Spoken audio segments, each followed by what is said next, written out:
বাংলাদেশের প্রথম মহিলা প্রধানমন্ত্রী, তিনবারের সাবেক প্রধানমন্ত্রী, আপসহীন নেত্রী ও দেশনেত্রী বেগম খালেদা জিয়ার রোগ মুক্তি ও সুস্থতা কামনায় কুতুবপুর ইউনিয়ন ১ নং ওয়ার্ড বিএনপির সভাপতি মোহাম্মদ আবুল হোসেন পায়েলের সভাপতিত্বে মিলাদ ও দোয়া মাহফিল অনুষ্ঠিত হয়েছে। মিলাদ ও দোয়া অনুষ্ঠানে বেগম খালেদা জিয়ার রোগ মুক্তি, সুস্বাস্থ্য ও দীর্ঘায়ু কামনা করে মোনাজাত করা হয়। মিলাদ ও দোয়া মাহফিলে প্রধান অতিথি হিসেবে উপস্থিত ছিলেন ফতুল্লা থানা বিএনপির সভাপতি মোহাম্মদ শহীদুল ইসলাম টিটু। প্রধান আলোচক হিসেবে উপস্থিত ছিলেন সিদ্দিকগঞ্জ থানার ২ নং ওয়ার্ড সাবেক কাউন্সিলর মোহাম্মদ ইকবাল হোসেন। বিশেষ অতিথি হিসেবে উপস্থিত ছিলেন ফতুল্লা থানা বিএনপির সহসভাপতি হাজী মোহাম্মদ শহীদুল্লাহ, কুতুবপুর ইউনিয়ন বিএনপির ভারপ্রাপ্ত সভাপতি মোহাম্মদ নজরুল ইসলাম মাতব্বর, কুতুবপুর ইউনিয়ন বিএনপির সাধারণ সম্পাদক হাজী মোহাম্মদ আনোয়ার হোসেন সহ ফতুল্লা থানা ও কুতুবপুর ইউনিয়নের বিএনপি নেতৃবৃন্দ।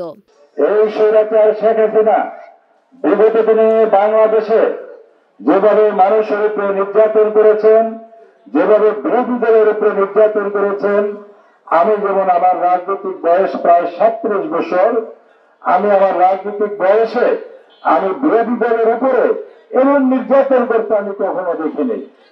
তাহলে আর মানুষ রাজনীতি করতো না।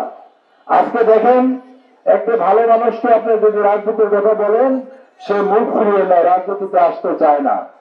আর এমন একটি সময় বাংলাদেশে গিয়েছিল, আপনি বড় বড় আর্মি অফিসার বলেন, বিভিন্ন সেক্টরে বড় বড় আপনার সরকারি চাকরিজীবী যারা আপনি রিটায়ার্ড করে আপনার যে কোনো দলের আপনার অংশগ্রহণ করেছেন, যোগ দিয়েছেন, রাজনীতি করেছেন, কারণ রাজনীতি করার সবার অধিকার আছে।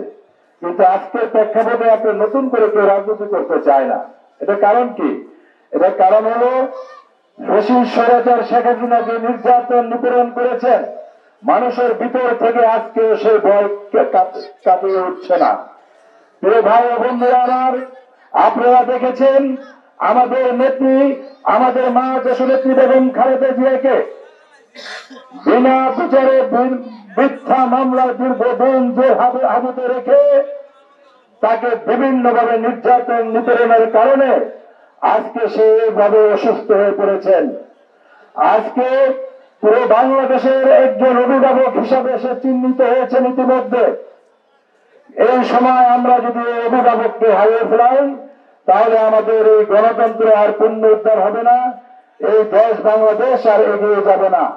আমরা চাই আমাদের এই নেত্রী, আমাদের মা, আজকে দীর্ঘদিন আমরা এই প্রোগ্রাম করছি, আল্লাহর কাছে প্রার্থনা করছি, দোয়া করছি যে আল্লাহ আপনি আমাদের দিকে তাকিয়ে, এদেশের সাধারণ মানুষের দিকে তাকিয়ে আমাদের নেত্রীকে আর কিছুদিন হায়াত দেন, এদেশে গণতন্ত্র ফিরে আসুক।